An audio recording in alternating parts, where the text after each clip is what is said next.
ഈ വീഡിയോയിൽ നമ്മൾ നോക്കാനായിട്ട് പോകുന്നത് എങ്ങനെയാണ് ഒരു ബിൽഡിങ്ങിന്റെ ഏജ് സർട്ടിഫിക്കറ്റ് നമുക്ക് ലഭിക്കുക എന്നുള്ളതാണ്.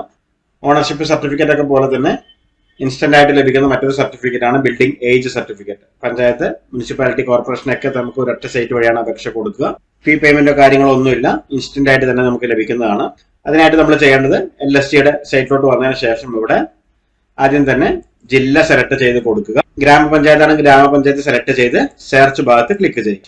ഏത് പഞ്ചായത്തിൽപ്പെട്ട ബിൽഡിങ്ങിന്റെ ആണ് നമുക്ക് ആവശ്യമുള്ളത് ആ ഒരു പഞ്ചായത്ത് ഇവിടെ നിന്നും സെലക്ട് ചെയ്യുക. അതിനുശേഷം ഇവിടെ ബിൽഡിംഗ് ഏജ് സർട്ടിഫിക്കറ്റ് എന്നൊരു ഓപ്ഷൻ ഉണ്ട്, അതിന് മുകളിൽ ക്ലിക്ക് ചെയ്യുക. ഇവിടെ വാർഡ് ഇയർ സെലക്ട് ചെയ്യുക. അടുത്ത കോളത്തില് വാർഡ് നമ്പർ ആണ് നമ്മൾ ടൈപ്പ് ചെയ്ത് കൊടുക്കേണ്ടത്. അതിന് തൊട്ടടുത്ത കോളത്തില് ഒരു വീട്ടു നമ്പർ അല്ലെങ്കിൽ കെട്ടിട നമ്പർ നമ്മൾ എൻ്റർ ചെയ്ത് കൊടുക്കുക. അതിന് തൊട്ടടുത്ത കോളത്തില് ABC അതുപോലുള്ള സബ് ഡിവിഷൻ നമ്പറുകൾ ഉണ്ടെങ്കിലും മാത്രം, സബ് നമ്പറുകൾ ഉണ്ടെങ്കിലും മാത്രം നമ്മൾ എൻ്റർ ചെയ്ത് കൊടുക്കുക. ഇല്ലാന്നുണ്ടെങ്കിൽ സ്കിപ്പ് ചെയ്യുക. സെർച്ച് എന്നുള്ള ഭാഗത്ത് ക്ലിക്ക് ചെയ്യുക. അപ്പൊ നമുക്ക് ആ ഒരു വീട്ടിന്റെ ഉടമസ്ഥന്റെ പേര് ഇവിടെ ലഭിച്ചിട്ടുണ്ടാവും. ആ ഓണറിന്റെ പേരിന് മുകളിൽ ക്ലിക്ക് ചെയ്യുക.